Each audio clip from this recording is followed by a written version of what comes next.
రాజమండ్రిలోని లాలా చెరువు, దివాన్ చెరువు ప్రదేశాలలో చిరుత సంచారం గొర్రెల కాపర్ల గుండెలో గుబులు రేపుతోంది.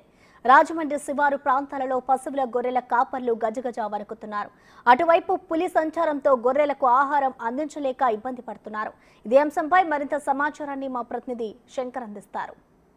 తూర్పుగోదావరి జిల్లా శివారు ప్రాంతాల్లో చిరుత సంచారం అయితే కలకలం రేపుతుంది. చూసుకోవచ్చు, పూర్తిగా అయితే ప్రతి వారికి కూడా ఇబ్బంది పెట్టే విధంగా అయితే చిరుత సంచారం కనిపిస్తూ ఉంది. ఈ నేపథ్యంలో చూసుకున్నట్లయితే కొంతమంది గొర్రె కాపర్లు అయితే ఇక్కడ ఉన్నారు. వీరందరూ కూడా గొర్రెలను పెంచుకుంటూ కూడా జీవనాన్ని సాగిస్తూ ఉంటారు. ఈ నేపథ్యంలో చూసుకున్నట్లయితే అడవిలోకే వీటికి ఆహారం కోసం ఇక్కడికి తీసుకొస్తూ ఉంటారు. మందలుగా అయితే తీసుకొచ్చి ఇక్కడ ఏదైతే మేతనైతే వాటికి తినిపిస్తూ ఉంటారు. నిత్యం వారు చేసే పని ఇదే. అయితే ఈ నేపథ్యంలోనే అధికారులు పులి ఉందంటూ చెప్పడంతో అయితే కొంతమేర భయాందోళనకు గురవుతున్నాము, ఎంత త్వరగా పట్టుకుంటే అంత మంచిదంటూ కూడా వారు చెప్తున్న పరిస్థితులు కనిపిస్తున్నాయి. కొంతమంది గొర్రె కాపరు మనతో ఉన్నారు, మాట్లాడే ప్రయత్నం చేద్దాం. చెప్పండి, అసలు ఎన్ని మేకలు ఉన్నాయి మీకు? నిత్యం ఎక్కడికి వచ్చి తీసుకొస్తారా? వస్తామండి, ఇక్కడే వస్తారు. మరి పులి ఉందని అధికారులు చెప్తున్నారు కదా, మరి తప్పదు కదండి. మరి అంటే మరి కొంచెం భయం ఉంది, వెళ్తలేదండి. ఏంటంటే దూరం దగ్గరలో ఉండి ఎలా ఉంటున్నామండి. కొంచెం లోపలికి వెళ్లకుండా బయట ఉండి మేపుకుంటున్నారు. అంతే మరి. అంటే ఎక్కువగా వీరు చెప్పేది ఏంటంటే, అటవీ శాఖ అధికారులు అందరూ చెప్పేది ఏంటంటే, 4 కాళ్ళ జంతువుల మీద ఎక్కువగా పులి దాడి చేస్తుంది కాబట్టి ఆ చిన్నపిల్లలు అవ్వచ్చు, లేదంటే 4 కాళ్ళ జంతువులు అవ్వచ్చు, వీటన్నిటి కూడా కొంచెం సేఫ్ ఏరియాలో పెట్టుకోవాలంటే కూడా చెప్తున్నారు. మరి ఈ మేకల మందం తీసుకుని మీరు వెళ్తున్నారు, చిరుత అటాక్ చేస్తుందని భయం మీలో ఉందా? భయం ఉందండి. మరి దూరంగా వెళ్ళకన్నా దగ్గరలో ఇలాగ రోడ్డు వారని అంటూ ఉంటున్నామండి. ఏదైతే హైవే పక్కగా ఉండడం వల్ల కొంచెం జనసంచారం ఉంటుంది కాబట్టి అక్కడ రాదని మీరు భావించి ఇక్కడెక్కడ మేపుకుంటున్నారు. గతంలో అయితే ఎక్కడ వరకు తీసుకెళ్లేవారు? గతంలో అంటే అడవిలోకి కూడా వెళ్ళిపోవడం అండి.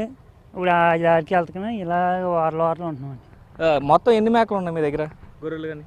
ఉంటాయండి 100, 150. 100, 150 ఉంటాయి. వీటన్నిటికీ ఆహారాన్ని మీరు బయట తేలేరు కాబట్టి అడవిలోకి వచ్చి వీటితో ఇక్కడ ఫుడ్ అంతా కూడా ఇక్కడ ఇప్పిస్తారు, అంతేనా? అంతే అండి. వీటి మేత కోసం ఇక్కడికి వస్తూ ఉంటారు. ఎంతకాలం నుంచి చేస్తున్నారు ఇదంతా? ఈ మధ్యకాలం వచ్చాము. కింద మా ఊళ్ళో ఉండేవారు, రాజనారాయణ గ్రామం మాది, అక్కడ ఉండేవాళ్ళు. ఈ మధ్యకాలం 15 రోజులు అవుతుందండి. అక్కడ ఎట్టండి అడుగు పక్కన. అక్కడ నుంచి ఎప్పుడు వచ్చిందంటే దేవచేరు గ్రామంలోకి వెళ్ళిపోయామండి. పులి వచ్చిందని చెప్పి అడవి దగ్గర నుంచి ఇటు పక్క వచ్చేసారు.